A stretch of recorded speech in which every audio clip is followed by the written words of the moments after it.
et joyeux Noël à toutes et à tous. Donc Cécile, que tu peux nous parler de la nouvelle invitée? Oui, donc aujourd'hui on va discuter avec Lorraine, c'est une chercheuse qui est américaine mais qui est installée en France depuis son doctorat et même avant en fait.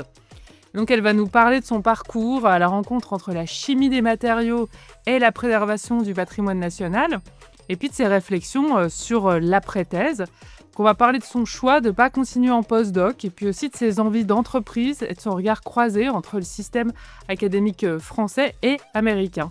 Bonne écoute!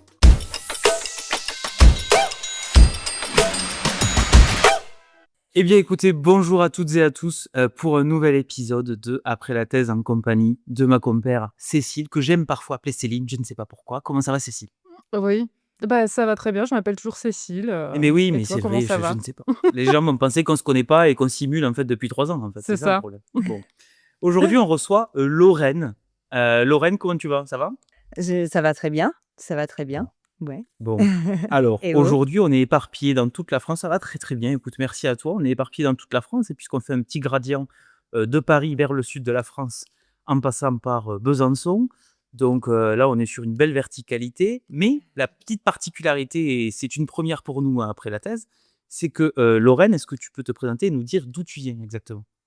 Oui, moi je m'appelle Lorraine, je viens des États-Unis. Je viens d'un État qui s'appelle Iowa, dans une grande ville pour l'État qui s'appelle Cedar Rapids. Donc c'est au milieu des États-Unis, un peu à l'ouest de Chicago, et on dit que c'est le cœur des États-Unis, dites par mon père. C'est quoi la capitale de l'Iowa, la grande ville qu'on peut connaître peut-être? Ah, c'est un nom français, c'est Des Moines. Ah oui. Ah, des Oui, moines, des moines, des moines. Ah oui, c'est pas là où il y a ouais, le on pont, dit, un truc blanc là, un arche là, ou c'est pas ça? non, ça c'est à Saint-Louis. Ah Heu, mince, je confonds, Saint je voulais faire Louis. genre. Oui, oui. Non, mais Des Moines, en fait, c'est marrant parce qu'à Iowa, le drapeau de l'État, c'est le drapeau français, avec un aigle au milieu. Ils ont repris le bleu, le Ah! blanc, le rouge et avec un aigle, américain au C'est bien Mmh. milieu, ça. donc ça faisait partie, ouais, donc il y a plein de noms qui sont, français, les noms des villes, des petites régions. Donc ouais, peut-être c'est ça, c'était un message subliminal, pour arriver en France. Incroyable. C'est J'avoue que ça, j'allais De dire, regarder j'osais le pas, drapeau de mon mais état. elle c'est s'est c'est trompée, Ouais, en fait, elle c'est a ça. atterri en France à la place de dans son état. Et complètement. je pensais que c'était en Iowa et en fait, non. Ouais. Je savais pas Heu où j'étais. Alors justement, mais tu fais bien d'en parler. Alors continuons sur ça. Alors je voulais souligner cette particularité parce que donc tu es la première personne, qui donc, n'a pas fait en tout cas le début de ses études, en Mmh. France et qui n'est pas française de base. Donc c'est hyper intéressant de te recevoir sur ça. Donc justement, alors OK, donc, Lorraine, est-ce que tu peux te présenter? Est-ce que tu peux nous dire en gros, eh bien, depuis quand, tu fais, tes études, en France Mmh. et ton doctorat, ça porte, globalement sur quoi? Et tu l'as eu quand aussi? En quelle année tu as eu Oui. ton doctorat?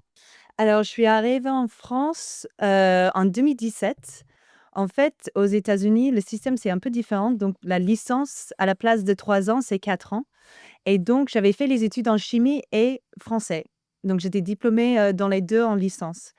Et en fait, mon prof de chimie, où j'ai faisais la recherche avec lui, au niveau de bachelor, il était passionné par la France et donc, dans mes cours de chimie, il m'a parlé en français parce qu'il savait que je faisais les 2 diplômes en même temps. Et donc j'ai passé du temps à faire la recherche avec lui. Chaque été, je restais, à la fac, donc je dois dire la fac, c'est à Lake Forest, c'est au nord de Chicago et j'étais toujours, attirée par la France, mais j'aimais bien, les sciences et je suis arrivée en France en 2017 et j'ai continué avec un master en chimie, en français et donc ça, c'était, mes années de master, c'était, pour le niveau de français, ça accélérait, le niveau, beaucoup plus, Oui. Ah ouais, tu heu m'étonnes.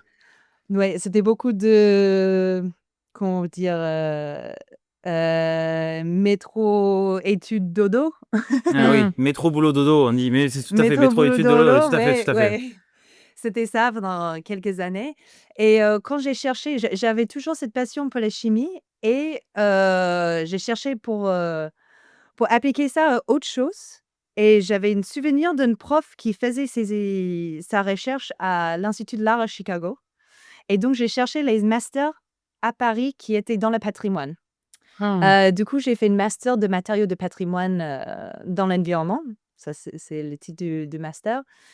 Et ça, avec ce réseau, avec ces études où j'ai rencontré, où j'ai vu les projets de thèse, ce que j'ai fait, c'était de faire les analyses des matériaux du XXe siècle d'une peintre hongrois qui habitait à Paris, heu, où j'ai fait l'analyse chimique des peintures qui viennent de son atelier et aussi fait la recherche dans les analyses au synchrotron pour adapter aux matériaux de patrimoine. Donc, en utilisant ces matériaux comme échantillons. Donc ça, c'était, chimie appliquée dans le patrimoine, un sujet que j'ai adoré. J'ai adoré mon sujet de thèse, parce que c'est à la fois chimie, c'est très interdisciplinaire. J'ai pu parler avec et échanger avec plein de gens, des domaines différents et voilà, ça, c'est un peu mon parcours, jusqu'à la fin de la thèse, en France. Voilà, Ok, mais alors, très du vite coup, fait. t'as fait quand même, donc t'as fait un bachelor en chimie et Ouais. ensuite t'as pu faire un master en patrimoine, mais du coup, ça n'avait rien à voir, hein. Il y avait plus vraiment de sciences dans ton master et en fait, t'as réutilisé les connaissances que t'avais eues en bachelor pendant ta thèse. C'est ça, c'est ça. Ouais mais le master en patrimoine, c'était bien parce que tout le monde venait des domaines différents. Donc Ah, ok. on était une dizaine dans le parcours. Il y avait les conservateurs, il y avait aussi les biologistes, il y avait aussi les gens qui étaient spécialisés en sciences d'environnement. Donc c'était très ouvert, très ouais, interdisciplinaire entre les étudiants. Heu, donc c'était assez intéressant d'échanger avec des autres étudiants dans le parcours qui ouais, on était tous un peu passionnés par le patrimoine dans les matériaux Hmm. différents et oui, c'était une très belle expérience parce qu'on avait les cours un peu, sur les sujets différents et en plus dans les endroits différents, dans les labos différents, et donc on a un peu voyagé dans les alentours de Paris, pour voir, tout ce qui est patrimoine parce que c'est vrai, la France et la patrimoine, c'est quelque chose qui, Et ouais. j'ai l'impression les Français, ils reconnaissent la valeur de leur patrimoine et ils prennent bien soin Oui, par rapport aux surtout qu'en plus, là, si tu es États-Unis. dans la capitale, c'est vrai que nous, c'est un truc que moi je dis en étant du sud de la France, c'est que malheureusement, nous, dans le sud de la France, on n'a pas accès au temps de patrimoine, que toute la Oui. concentration du patrimoine est à Paris. Bien sûr Mmh. qu'on a du patrimoine Mmh. dans toutes les régions françaises, bien entendu, hein. Mais c'est vrai qu'il y a Oui. quand même une grosse concentration à Paris. Et ça, c'est vrai que Oui. ça doit être super quand on fait ce genre d'études. Parce que vraiment, il y Oui. a juste qu'à sortir dans la rue, quoi. Enfin, je caricature à peine, hein, mais venir et aller dans Bah, le ouais, premier bah, c'est musée qui ça. passe, quoi. Mmh. Et c'est vraiment passionnant et c'est surtout, je trouve que alors Cécile, tu me diras si je me trompe, mais alors nous, où on a tendance à entendre tous, hein, le terme d'interdisciplinaire partout, tout le temps, parce qu'il faut le faire Oui. valoriser. Là, je pense qu'on a vraiment la parfaite Ah définition de ce bon. que c'est l'interdisciplinarité Là, au sens strict du effectivement. terme, hein. Ouais, ouais, ouais. Là, vraiment, quelqu'un qui travaille sur des tableaux et de la chimie en même temps pour, essayer de regarder tel composé, qui est utilisé pour Mmh. telle peinture et cetera. Là, je pense qu'on est vraiment on touche du doigt complètement l'interdisciplinarité, quoi. Mmh, mmh, mmh. Ouais. Mais je me demandais, est-ce que après ton master, tu voulais rester en France ou c'est parce que tu as trouvé ce sujet de doctorat en France, ou est-ce que tu t'es dit: «Bah, je pourrais peut-être faire mon doctorat ailleurs» ou est-ce que tu étais vraiment passionnée, tu te plaisais à Paris ou? Oui, oui, oui, moi j'adore Paris. J'ai visité plein d'autres villes en France aussi. Mais oui, oui, j'aimais bien ma vie à Paris. C'est vrai que depuis que je suis arrivée en France, j'ai pas encore je me dis, peut-être dans quelques années, je rentrerai aux États-Unis, mais pour l'instant, ça vient pas au cœur, tout de suite. Donc, Mmh. ouais, j'aimais bien Paris, j'aimais bien les opportunités et je pense, si j'étais aux États-Unis, je suis pas sûre si j'aurais fait ce chemin-là et rentré dans ces sujets-là. Mmh. Et donc quand j'ai vu la thèse, ouais, j'y allais direct, pour postuler et j'ai eu la chance de l'avoir. Mmh. J'étais contente de l'avoir. Ouais. J'ai une question. Bon, tu me Ouais. diras, ça tu me dis si c'est trop indiscret ou pas, Ouais. mais tu as commencé ton master, tu es arrivée en France, tu avais quel âge? Alors j'avais 22 ans et c'est vrai, j'ai fait ce qu'on appelle, gap year aux États-Unis. Donc j'ai fait 1 an en France, où j'ai pas fait les études parce que je savais pas ce que j'ai voulu faire. J'ai voulu voir un peu, faire une petite pause et Mmh. ça m'a fait du bien à la fin parce que j'étais prête à relancer dans les études, je savais que c'est ce que j'ai voulu. Mmh. Donc ouais, j'ai tendance à prendre mon temps après les grandes étapes. Donc après déménager, je m'installais pour voir, si j'aimais bien parce Mmh. qu'on ne sait pas. Donc j'ai commencé le master 1, j'avais 23 ans. Ah ouais, c'est quand même Ouais. jeune, hein, pour, je trouve pour bouger d'un continent à l'autre, être toute seule sur un nouveau continent. C'est pour ça que je demandais l'âge parce que des fois, il y en a, ils c'est difficile quoi, tu es loin de ta Ouais. famille, donc voilà, c'est pour ça Oui, que je parce que là, c'est demandais. pas c'est pas le pays à côté, quoi, en plus. Non, C'est c'est Oui, ça. littéralement, oui, et puis l'État, quoi. C'est pas comme s'il y a l'État de New ouais. York, en plus, il y a Mmh. pas la liaison directe, j'imagine. Oui, ouais. Mais ouais, là sur le coup, j'avoue que c'est vraiment un grand saut, entre guillemets, dans la vie. Alors après, moi j'aime beaucoup, parce qu'on en avait parlé, de cette idée de gap year, donc Mmh. voilà, de moment de pause, qui est un truc qui, alors je ne vais pas parler pour tous les Européens parce que ça dépend des pays, mais en tout cas qui n'est pas du tout français, à tort, Ouais. Mmh. malheureusement. Alors, ça c'est, voilà, c'est culturel, je ne sais pas, ça s'est fait comme ça, bon. Mais c'est vrai que c'est un truc, si vous avez la possibilité de le faire, c'est chouette. Et alors en plus, croyez-nous, c'est largement valorisable. Parce que Ouais. moi, par exemple, je ne l'ai pas fait, Mmh. quand j'étais plus jeune. Alors je regrette pas, hein, mais je ne l'ai pas fait. Une des raisons pour ne pas le faire était de penser que je pensais que c'était pas forcément valorisable. Pour dire: «Ah tiens, pendant Mmh. 1 an, il se touche, il fait rien, tout ça et cetera». Peut-être que c'était vrai il y a 10, 15 ans, je sais pas, je veux pas me permettre de parler Mmh pour mh. le passé. En tout cas, dans le présent actuel, je peux vous garantir que c'est largement Mmh. valorisable.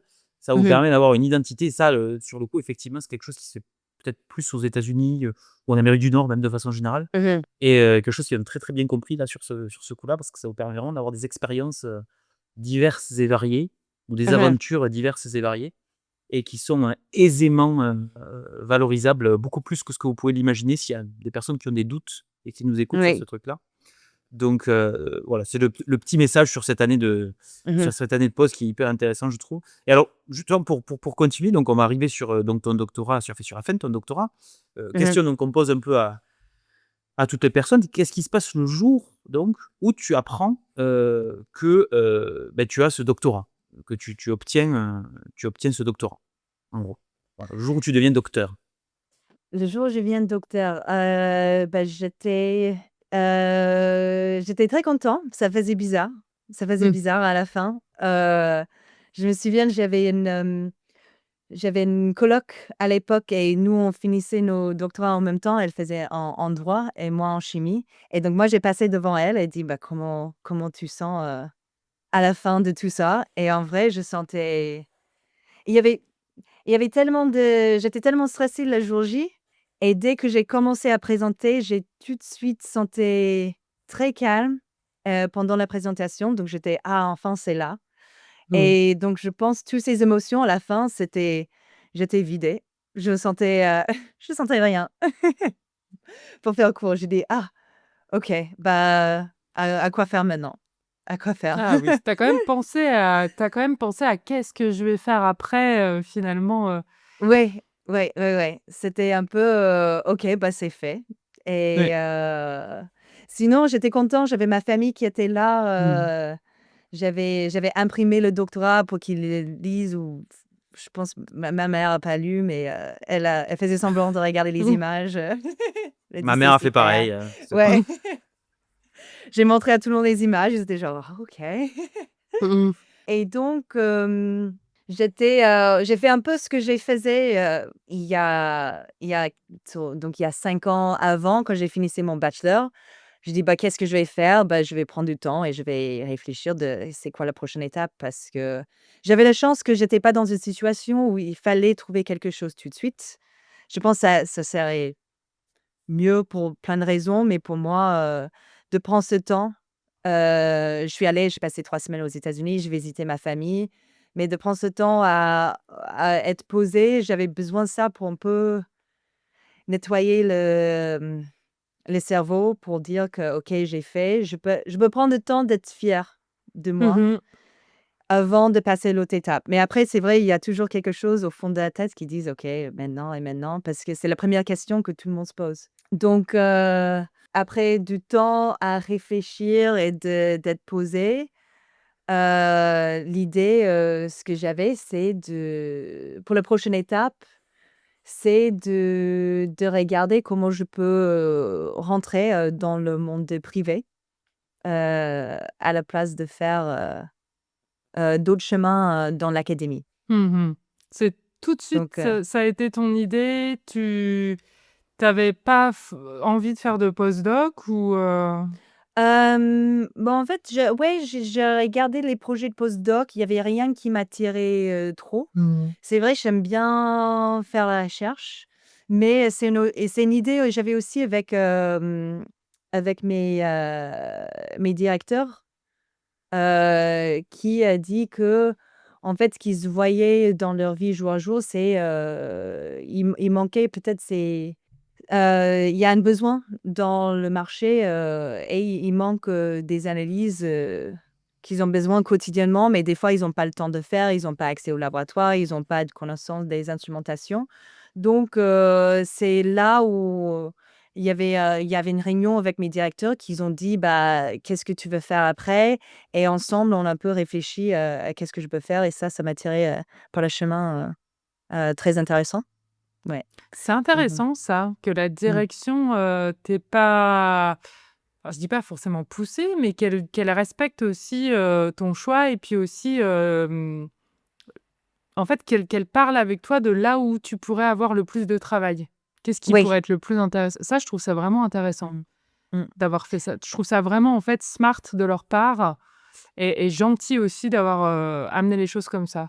Mmh. Ça, c'est un beau C'est message à faire passer pour, effectivement les gens qui encadrent, que ce soit des gens plus âgés ou des gens comme, nous, hein, de Cécile, ou moi, de savoir ce qu'il y a aussi avec les débouchés Mmh. que les étudiants ou Oui. les étudiantes font avec leur doctorat. Savoir Ah ce qui oui. existe aussi dans la voie pas académique. Alors pas forcément privée, ça peut être aussi pour le public, pour Mmh. des institutions publiques, hein, bien sûr.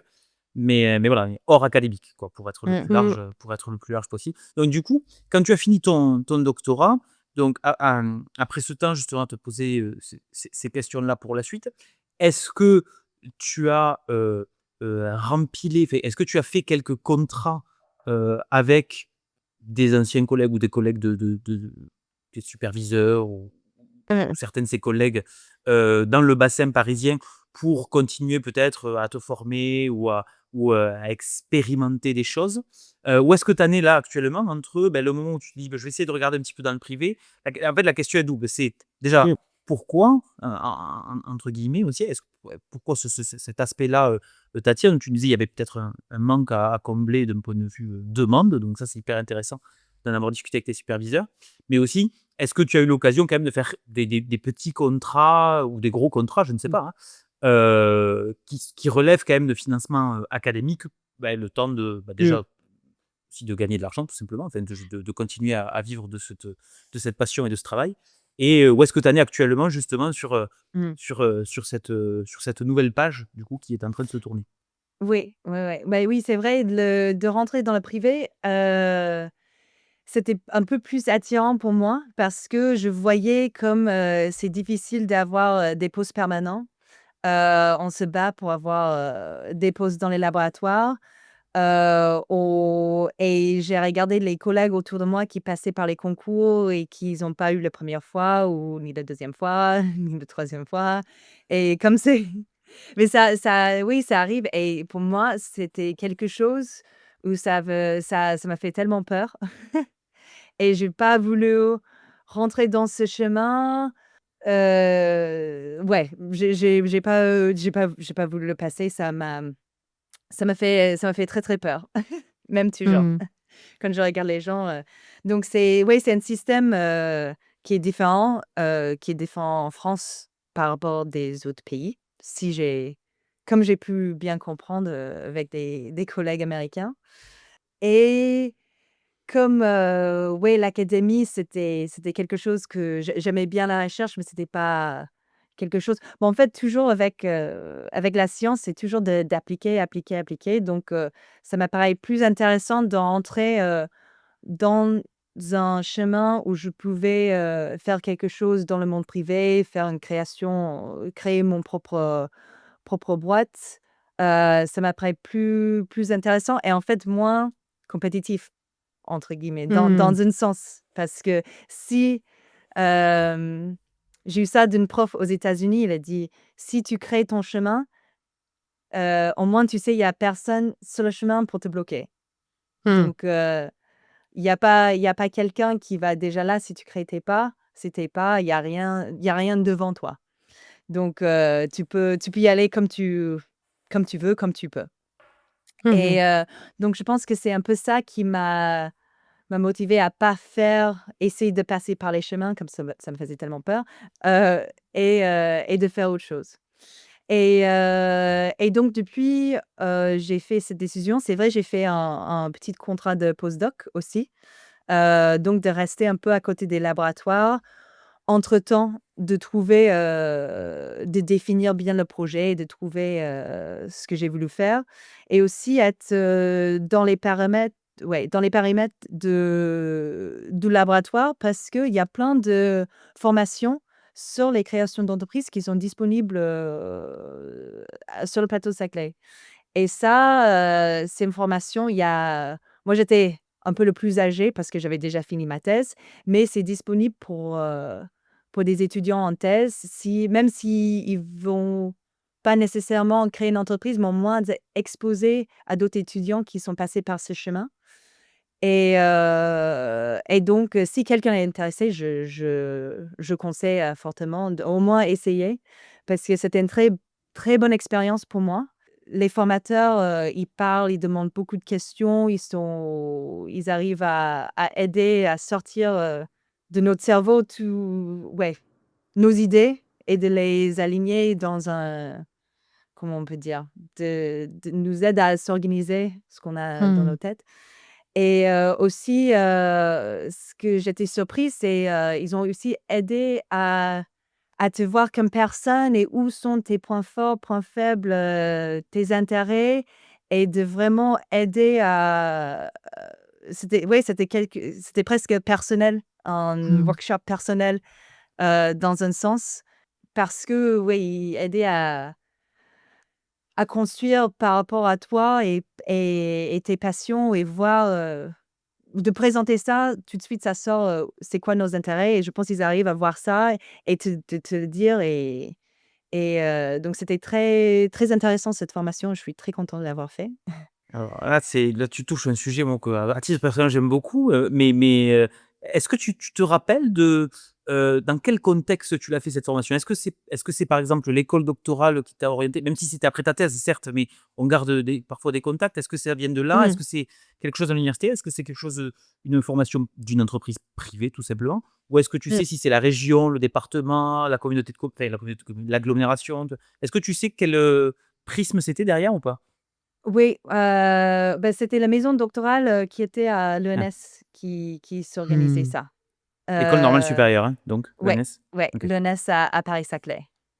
Après Ouais. plus de précision, j'ai pas plus de précision. Non, non, mais si c'est l'école normale supérieure, effectivement, il y a cette particularité de l'école parce que du coup, on est plein de Ouais. particularités en France et donc effectivement, l'école normale supérieure a cette particularité aussi d'être quand même très Mmh connectée mh. à pas forcément au privé, mais en tout cas, le fait de, voilà, de pas aller forcément de continuer à l'académique. Ils connaissent Ouais. plein de choses sur ces sujets-là et du coup, je savais pas qu'ils Mmh formaient, mais c'est très bien en tout cas qu'ils le Ouais, mais fassent. c'est vrai qu'on n'était pas tous de l'ENS, c'était un peu ouvert sur les autres, Ouais. laboratoires, Mmh. qui se situaient à l'université Paris-Saclay. Donc on était tous un peu de la même, région, mais pas forcément, à l'ENS. Et est-ce que cette formation, elle est, si c'est pas indiscret comme question, hein, tu me dis, Mmh. est-ce qu'elle est, financée? Est-ce que tu dois la payer? Ou est-ce que parce que tu as un doctorat qui vient de telle école, machin et tout, tu peux y accéder? Comment ça se passe?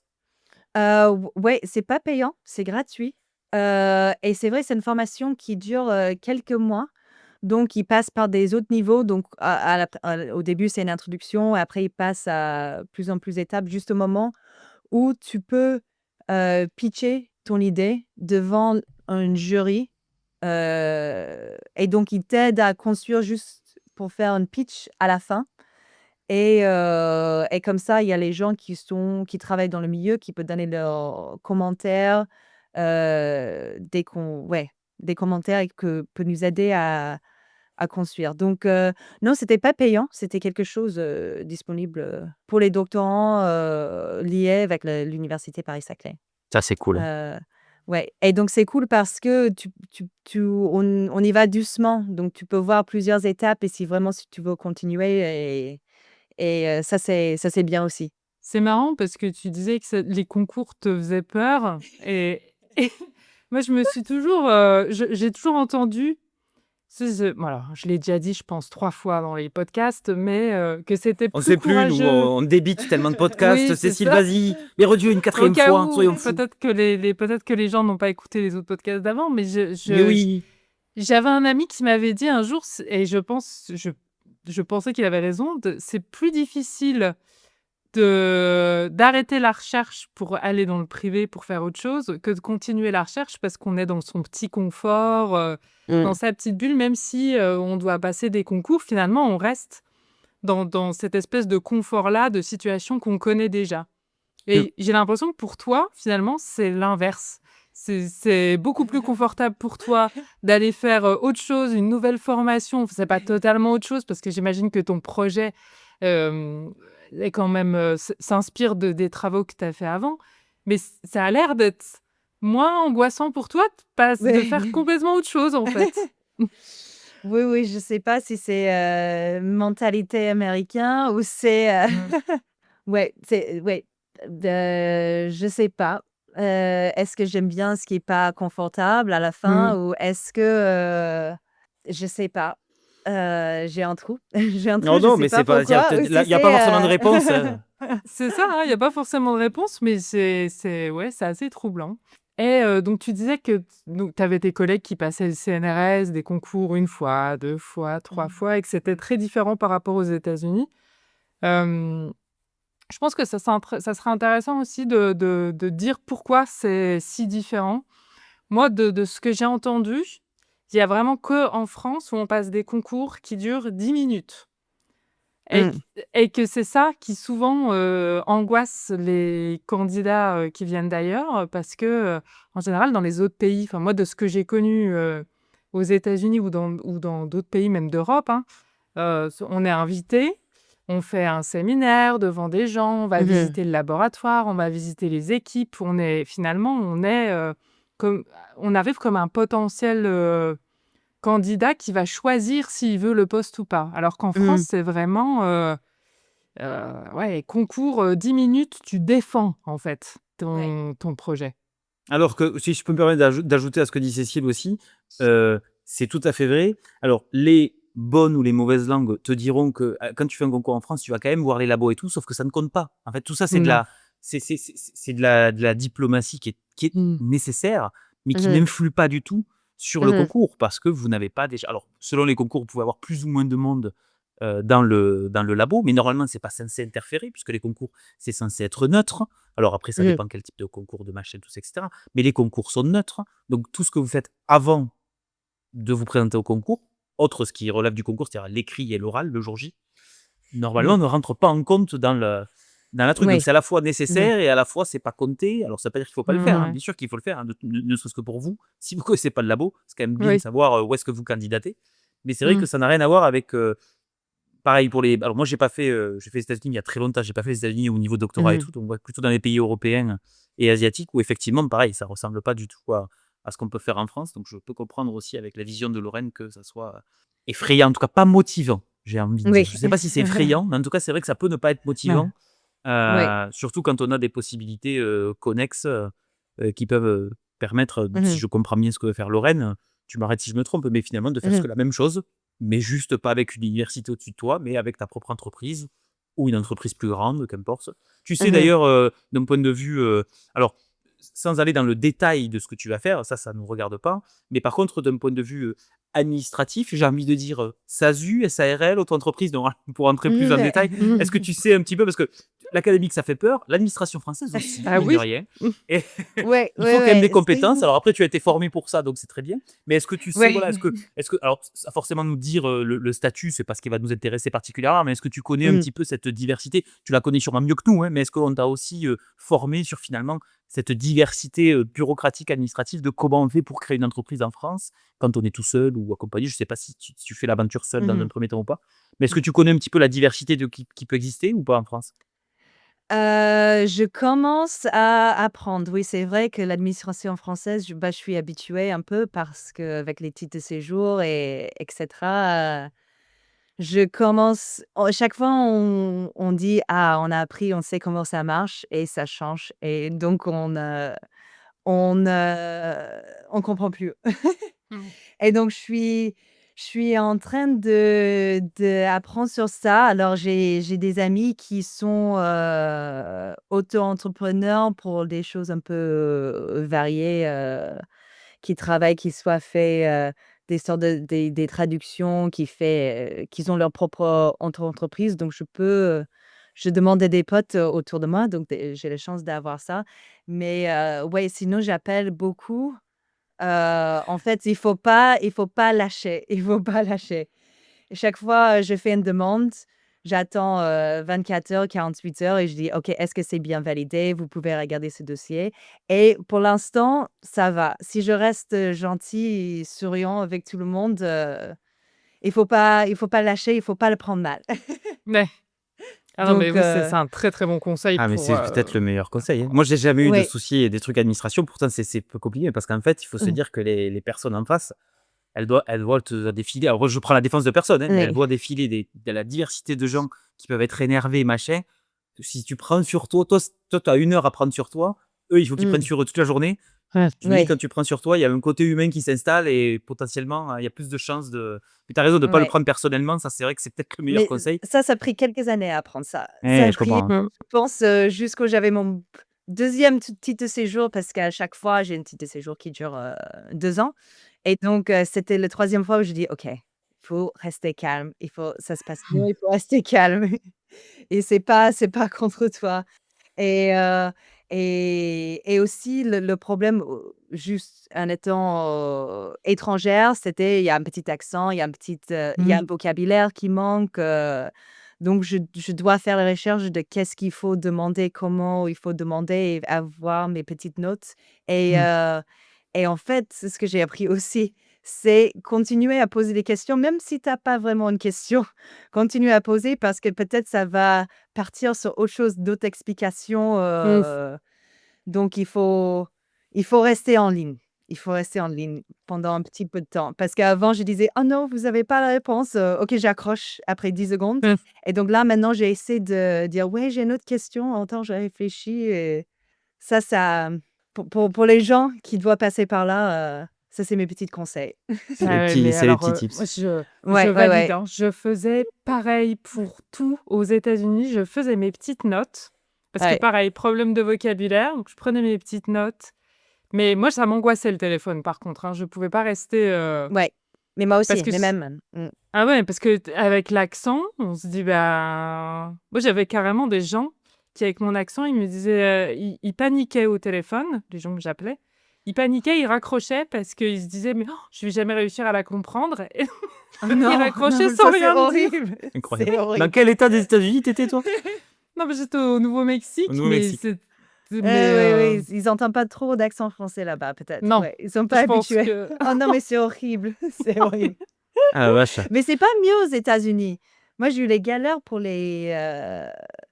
on pense, je sais pas, parce que l'administration française, quand j'ai oui. parlé à mes amis aux États-Unis, ils se disaient: «Mais en fait, comment Lorraine, tu peux rater à chaque fois que tu fasses un dossier? À chaque fois, il y a un problème» et je dis: «Mais je sais pas, c'est l'administration française, c'était difficile à expliquer». Mais aux États-Unis, c'est aussi compliqué, hein. Oui, En par fait, J'ai exemple, oui, c'est jamais les vrai vu qu'on a impôts. cette, passer. ouais, ouais, on a cette idée, alors qui est pas une idée reçue, qui est vraie, c'est pas faux Oui, non c'est plus, vrai quand mais je même. pense que c'est un problème qui est lié aux gros pays, en fait. Oui, Oui. mais en fait, Parce c'est pas que forcément que c'est beaucoup plus facile ailleurs, en fait, c'est c'est ça, ça. bon, Oui, toi, oui, tu oui. parles des États-Unis quand tu étais Cécile, tu as eu l'Allemagne, bon, on connaît tous les Ah, deux. c'est horrible. Moi, Ouais. alors la Chine, je pense que c'est compliqué, mais j'avais quelqu'un pour le faire avec moi tout le temps, parce que Ouais. là, laisser tomber la barrière de la langue, c'est pas possible. Donc là, j'avais quelqu'un. Donc là, au final, c'était peut-être hyper compliqué, mais j'ai pas trop vu le truc. Mais la Suède, pareil. Mm. En fait, je pense que ça vient des gros pays surtout, des Oui, très très gros pays je où pense. Puis effectivement ils il ont peut y avoir chacun ces problèmes.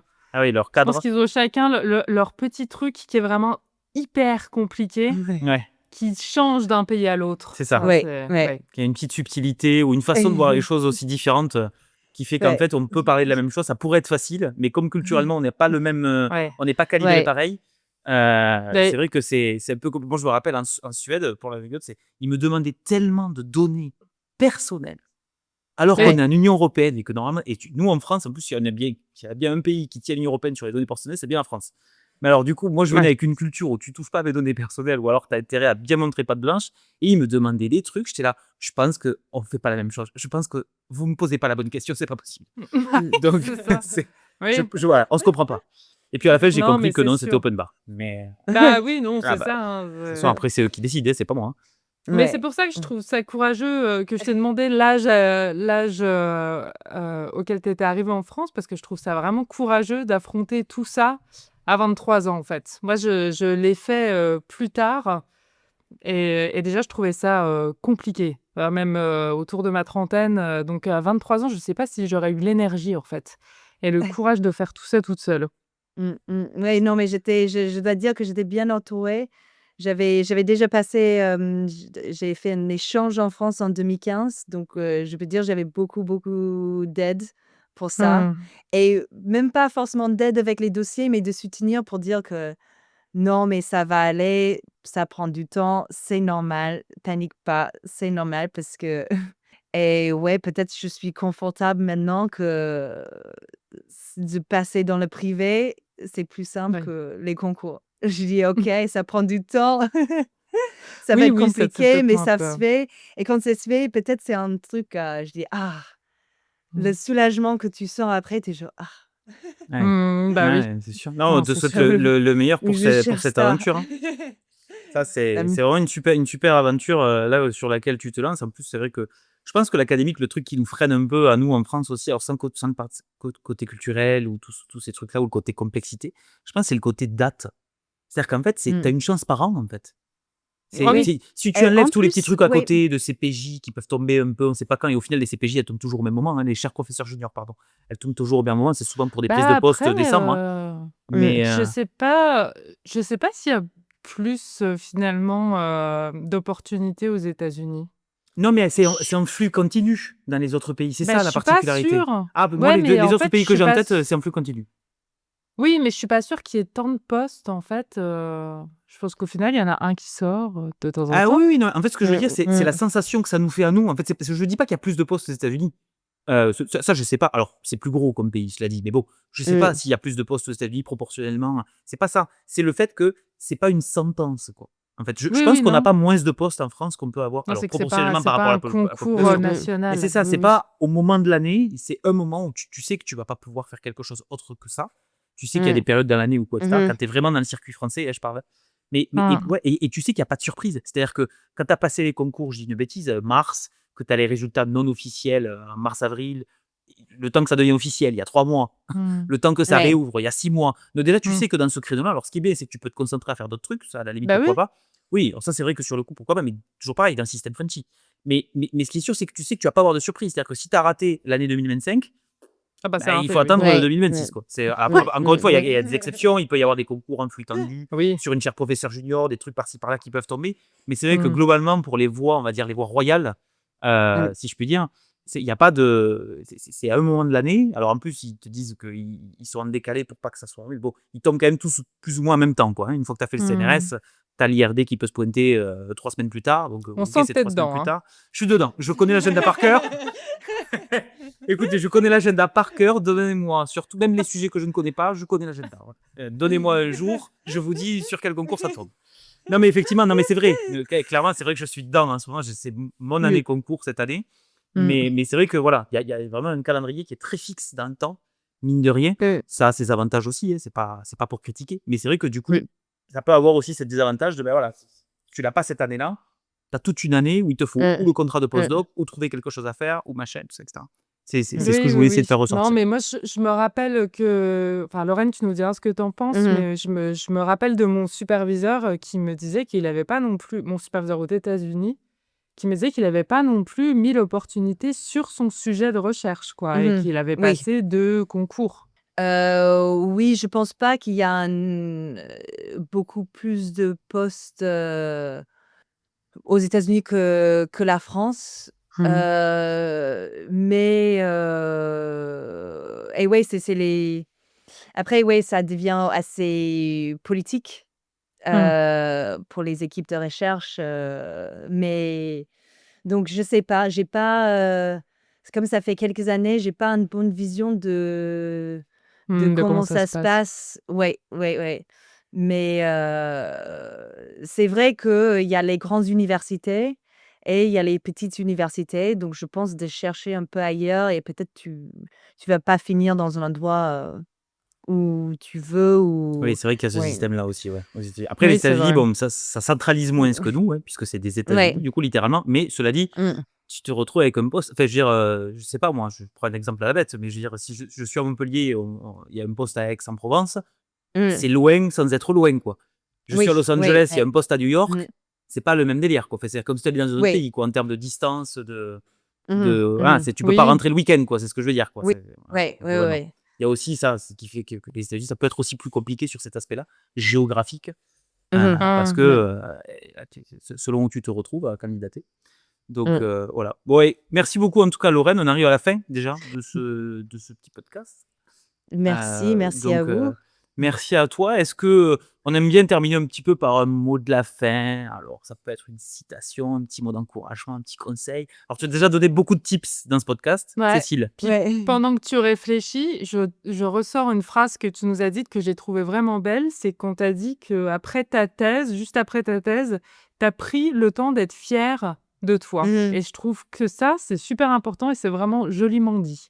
Ouais, ouais. Bah, on peut partir, bah, ça m'a fait du bien. Donc ouais, je vous conseille. Je pense que, ouais, Mmh. on le mérite parce que c'est pas rien une thèse, de Mmh. 3 ans et on profite parce que c'est le moment qu'on peut faire quelque chose, pour nous. Parce que quand on part plus tard aussi dans la recherche, on commence à faire les projets un peu à droite à gauche. Donc oui, ouais, prenez ce temps. Ça, c'est un conseil. Et mon autre conseil, pour la fin, c'est de créer votre chemin et comme ça, il y a personne qui peut t'embêter. C'est à toi. C'est vrai. C'est À un très beau méditer. conseil. Voilà. Bah Je oui, ne sais pas si je ce trouve conseil est aussi. copyright par ta superviseure de master. Non, pardon, de bachelor. Mais De bachelor, ouais. Je sais pas, il a fait en anglais, donc je peux faire la traduction. bon, ouais, c'est bon. Voilà. Alors, c'est tout correct. Je pense C'est beau. il serait content que ça reste. Bon, ouais, très bien. Merci beaucoup, Lorraine, pour ton Merci précieux à vous. témoignage. Oui, merci beaucoup. Et puis on se retrouve bientôt pour un nouveau podcast.